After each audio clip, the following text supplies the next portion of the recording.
Tyler from Aspire Sports. Today's video, I'm going to give you my favorite draft strategy, a draft strategy that I think is one of the best draft strategies to implement in your fantasy football drafts. For the purpose of the video, this is going to focus on one quarterback and then your standard roster, like 2 running backs, 2 wide receivers, a flex. Also, this is half-point PPR is what I'm going to be basing the video off of. So what is your draft strategy? But maybe you're a part of the zero RB crowd. Maybe zero wide receiver. Maybe you're somebody that likes to balance out your roster, draft a tight end early and a quarterback early. Let me know what your favorite strategy is. I'm going to show you mine, and I'm going to have some studies, a study that I did to back up my draft strategy. So with that being said, let's get in the video. So the first graph that I'll show you, the running backs, and just to give a little background to the study that I conducted. So I took running backs and wide receivers since 2015. So 2015 to 2020, I took the running backs and wide receivers, top 20 finishes. So top 20 guys each year and where they were drafted heading into that season, ADP wise. So ADP if the round was second round, first round, and kind of broke that down here. What I also did was looked at the points per game that these guys averaged throughout the years and the average from 2015 to 2020. So you can see how much the running backs are averaging, how much the wide receivers are averaging, top 20, top 10, top 5, and RB number 1, wide receiver number 1. So let's take a look at the running back position. I'll show you the wide receiver position here in a moment. So this is the running back position. You can see up here, it's broken down into top 20, top 10, top 5, and the first overall number 1 running back overall. So we can see, which makes a lot of sense, that in the first round, a lot of these guys are finishing as top 20 guys, top 10, top 5. Even you have, out of the 6 years that were measured here, you have four guys in round 1 finish as your number 1 running back. All right. And then you have round 2 is where you see Christian McCaffrey. And then round 9 sticks out. And that's the year 2015 when Devontae Freeman finishes RB number 1. And that was the first year and only year in this time frame that the wide receiver position outscored the running back position. The wide receiver number 1 outscored the running back number 1, and large part due to injuries. So round number 9 looks a little bit odd, but largely due to Devontae Freeman. And then you can see it just gradually goes down, which makes sense because these are your top running backs. They're drafted in the first 3 rounds. But it's important to know this, that you have like 80 some percent, I think it was 83% of your top 10 running backs are being drafted in your first 3 rounds. 83%. So a large number of these guys are being drafted here, which why I like to go running backs early, and I'll show you the wide receiver position and really where the value is at wide receiver. So looking at the running back, big thing I want you to notice is that your top 20 guys are finishing. Over 30 guys have finished as a top 20 guy of being drafted in the first round. Even 20 guys, over 20 guys are finishing inside the top 10 of running backs that are being drafted in the first round. And then it goes down significantly.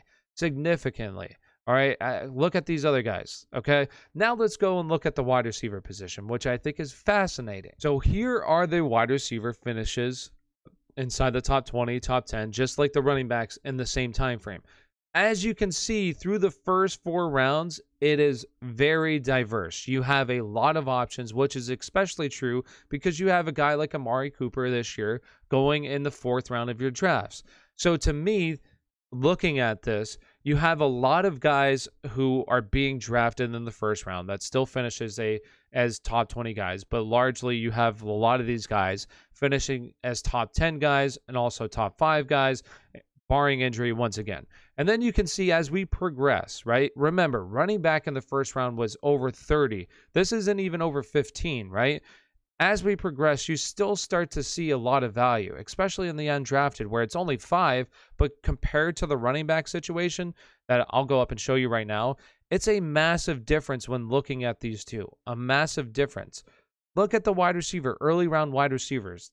To me, what I'm gathering from this research is that there's a lot of value to be had, especially because you have running backs going so early in your drafts that wide receiver value gets pushed to these middle rounds where you can find really good wide receivers that can still finish as top 20 guys.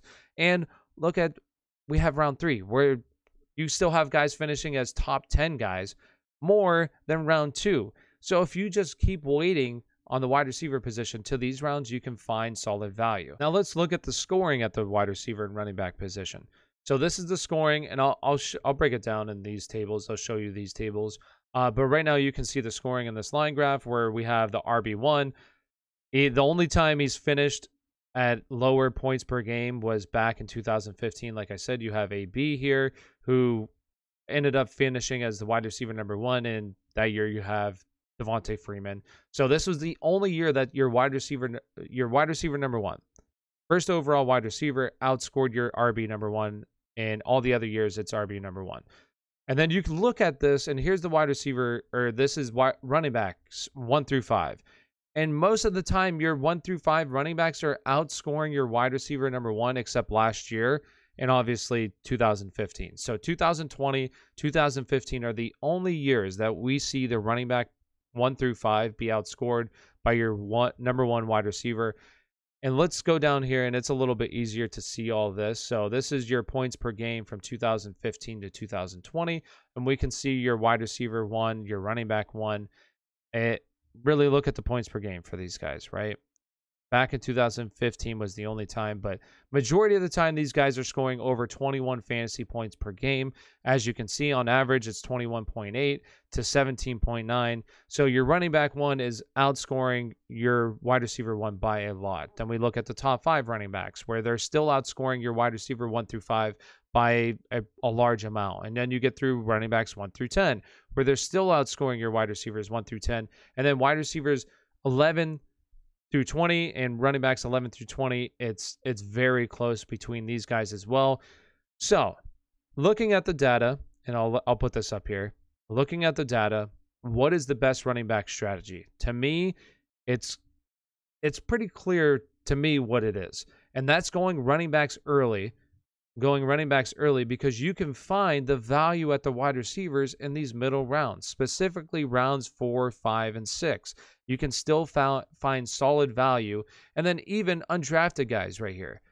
The undrafted guys are still producing. Last year, you can think of a guy like Chase Claypool. He was undrafted. A guy like Justin Jefferson goes in round 11, where it's really hard to find these running backs that hit like that, especially when you look at this table. It's really hard to find these guys that hit. So targeting running backs in the first 3 rounds is ideal, in my opinion. Now, I wouldn't say draft, let's say, like Joe Mixon over a guy like Stephon Diggs. Like, I would still take Stephon Diggs over Joe Mixon. But to get a guy like, say, a guy that's kind of in the middle of the pack for me, like an Allen Robinson or Joe Mixon, to me, much rather go with Joe Mixon. Even a guy like DeAndre Swift. I'd rather take a guy like DeAndre Swift over a guy like Allen Robinson. Allen Robinson, like, let's look at a guy, and we'll say later, a little bit later, like Robert Woods. Is there a massive difference between a guy like Robert Woods and a guy like Terry McLaurin? To me, no, not really. Like, you can get Robert Woods later. You could get Cooper Kupp later. I know a lot of people are down on Adam Thielen, but you can get Adam Thielen, Tyler Lockett in round 5. Like, these are still guys that are producing for you, where round 5 at the running back starts to get a little hairy. And this is kind of where guys like to go their quarterback or tight ends. But the first 3 rounds is really what I would do, is take 2 running backs in the first 3 rounds and then pair it up with one of these first 3 rounds wide receivers, because you're really likely to find a top 10 guy in those wide receivers in the first 3 rounds. So ideally what I would do is take a running back first round, depending on who exactly is available. And then in the second round, draft a guy if one of your top 5 wide receivers are available, or in the third round, go wide receiver, possibly tight end. But definitely should have 2 running backs drafted in the first 3 rounds of your fantasy football drafts. I just think that's the best thing to do. And going off of the data, it looks like it's the best thing to do, because there's a significant drop-off once you start to get to these middle rounds compared to the wide receiver position. And it's also, let's think about the wide receiver position, right? There's a lot of wide receivers in today's NFL, a lot of guys that you can look at, especially later in your draft, wide receiver 1s, a guy like Marquez Callaway, a guy like Marvin Jones, that are guys that, to me, are the number 1 options on these passing teams that you can get super late in your drafts and can be solid wide receiver 3s, wide receiver number 2s for your team that you're getting really late. Where if you're looking at the running back position around 8, 9, 10, there's just not that many guys that you're feeling really, really good about. So that's why I would advise going 2 running backs within the first 2 rounds and the first 3 rounds, and pairing it up with a solid wide receiver, and then targeting your running backs or your tight end spots and quarterback spots later in your draft. So that's my takeaway. Let me know what you think of the data below, the data that I showed you, the study. Maybe it's a shit study and you want to let me know, but I thought it was pretty interesting to take a look at, see what the ADP finishes were for the top 20 running backs and wide receivers. So that's the video. Thank you for watching. If you haven't already hit that like and subscribe button, really appreciate it. Thanks for watching. Have a great day.